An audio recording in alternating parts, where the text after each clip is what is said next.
السلام عليكم ورحمة الله وبركاته. النهاردة هنعمل أفضل طريقة وأنجح طريقة لعمل تورتة في البيت، كيكة وتفنيش وكله. معانا 7 بيضات مفصولين، ومعانا كوبايتين دقيق وكوباية سكر وباكو بيكنج باودر وباكو فانيليا ومعلقة نشا كبيرة، ومعانا الأداة اللي هنضرب فيها، ومعانا المضرب الكهرباء.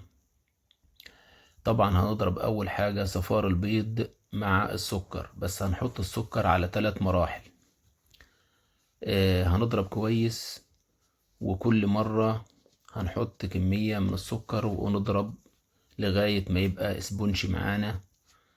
وهنضيف تلت كوباية مية أثناء ضرب صفار البيض.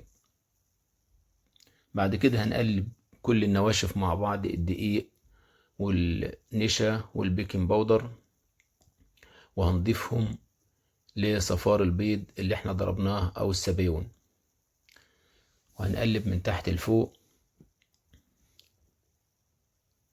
وهنكون حريصين على ان منخرجش الهواء واحنا بنقلب.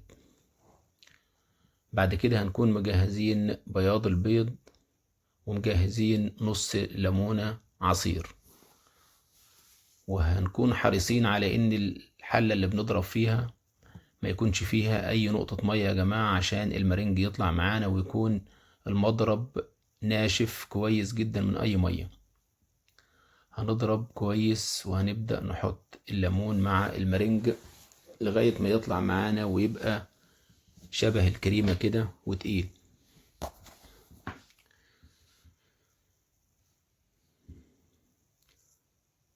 ضربنا المارينج كويس وتقل معانا.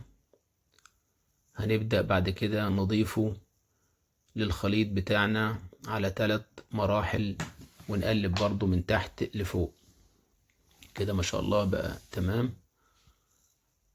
هننقل كل حاجة في حلة أكبر، وهنضيف المارينج واحدة واحدة، وهنقلب برضو واحدة واحدة كده بالراحة.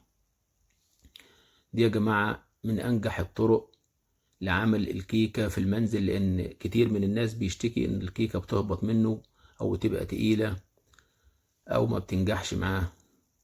فالطريقة دي من أفضل الطرق لعمل تورتة في البيت أو لعمل كيكة إسفنجية في البيت.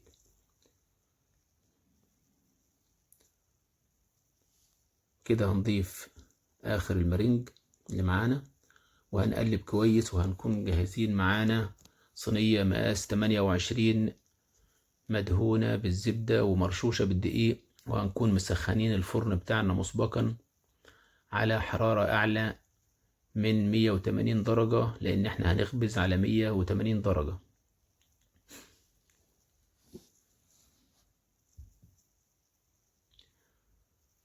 رشينا الصينية بتاعتنا بالدقيق، وهنحط خلطتنا، وهندخل الكيكة بتاعتنا في الرف الوسط على حرارة 180 لمدة 25 أو 30 دقيقة. أنا استوت معايا على 25 دقيقة وبقت زي الفل، مستوية من تحت ومن فوق، وهنشوفها من جميع الجوانب مستوية ما شاء الله. وقلبناها طلعت معانا زي الفل. هنقطعها على 3 رقات.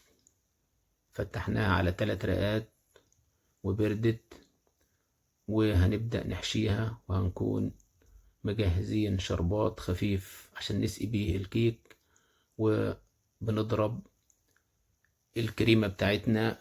أنا ضفت لبن بارد مع مية ساقعة، وضربت الكريمة بتاعتي، وهبدأ أحشي التورتة.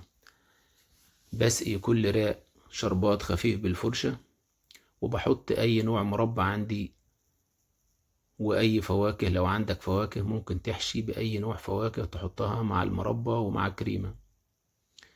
أنا حشيت من غير فواكه، عايزة خفيفة كده. وطبعا هتعمل كل ال3 رقات بنفس الكيفية. الطريقة دي يا جماعة بتسري مع كل أنواع الترط الفواكه. ممكن تحشيها فراولة، ممكن تحشيها موز، ممكن تحشيها مانجا، زي ما انت عايز، أناناس. وبتلف التورتة بالكريمة من بره ومن جميع الجوانب.